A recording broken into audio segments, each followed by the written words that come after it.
ձեզ հաջորդ հարցը տանք, որպես քաղաքագետ ինչ եք կարծում Հայաստանում հետընտրական այս ճգնաժամը ինչքանով կշարունակվի, նաև քանի որ նշեցինք, հա, որ Հայաստանը ավտորիտար երկիր արդեն կարող ենք ասել ու այդ ուղով է շարժվում, արդյոք ինչքան կարա իշխանությունը շարունակի այս ռեպրեսիվ համակարգը, այսինքն Հայաստանը ունի այդքան ռեսուրս, որպեսզի այս ամեն ինչը շարունակվի ու ինչ հեռանկարներ դուք տեսնում ես պայմաններում։ Տիկին Սողոյանի խոսքը շարունակելով առաջին խոսքը կապված արևմտյան երկրների եւ իրենց բնորոշումների, ավտորիտարիզմի եւ այլնի վերաբերյալ ու նաեւ շարունակելով Սահմանադրական դատարանի որոշման վերաբերյալ քննարկում, տեսեք Սահմանադրական դատարանը ինքը ինչ արել, ինքը Նիկոլ Փաշինյանին ասում է հետեւյալ, որ թղթերի տեսանկյունից ամեն ինչ օքեյ է։ Մենք քեզ լեգալություն ապահովում ենք։ Օրինական է թե անօրինական է, բայց լեգալությունը տալիս ենք, իսկ լեգիտիմության մասով ինքը շարունակում է ոչ լեգիտիմ ղեկավարն է, շատ պարզ ինքն էր ասում միջև ընտրությունները, որ ժողովրդի աջակցություն նշանակում է 50+1-ի աջակցություն, այդ 50+1-ը Նիկոլ Փաշինյանը չի ստացել։ Ինչը վերաբերում է դրան, թե այդ ճգնաժամը ինչքան է տևելու, կամ մենք հասանք ճգնաժամի հանգուցալուծմանը ընտրությունների արդյունքով, ոչ, ճգնաժամը էլ ավելի խորացավ, որովհետև այստեղ պետք է շնորհակալություն հայտնենք Հայաստանի Հանրապետության բոլոր քաղաքացիներին, որոնք մասնակցեցին ընտրությունների,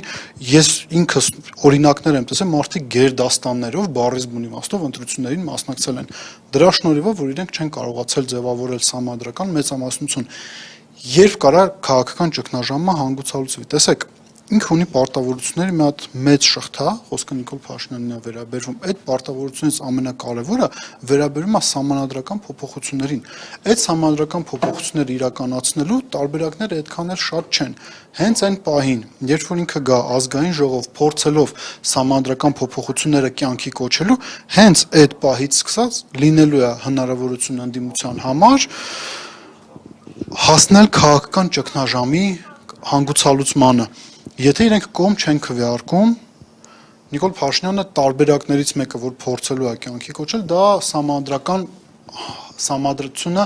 հանրաքվեի, համապետական հանրաքվեի դնելու միակ տարբերակը այս պարագայում, եթե ընդդիմությունից չեն կարողանում ապահովել ձայնագողություն, հետևյալն է, իրենց անհրաժեշտ է նոր ընտրություն, որպեսզի իրենք ստանան սահմանադրական մեծամասնություն եւ միևնույնն է, փորձեն ազգային ժողով այդ ամեն ինչը անցկացնել։ Տարբերակներից միակը հետևյալն է, ինքը պետք է հրաժարական տա։ Ներկայիս խորհրդարանում նույնիսկ առանց ԲՀԿ-ի, ցավոք առանց ԲՀԿ-ի ընդդիմությունը ունի հնարավորություն իր վարչապետի թեկնածուն առաջադրելու եւ գործընթացները տանելու այն ուղղությամբ, որ սահմանադրությունը բերելու պահից սկսած Նիկոլ Փաշինյանը խնդիր ունենա։ Կանի ընդդիմությունը դա թե չի անի, ես այս հարցի պատասխանը ցավոք սրտի չունեմ, բայց քաղաքական ճգնաժամը կարող է այս ճանապարհով լուծվել այն պահին, երբ որ սահմանադրական փոփոխությունների, նրանք ասում են բարեփոխումների փաթեթը մտնի ազգային ժողով։ Շնորհակալություն հարգելի բանախոսներ, հարցերի շարունակության համար արդեն խոսքը փոխանցեմ գործընկերուս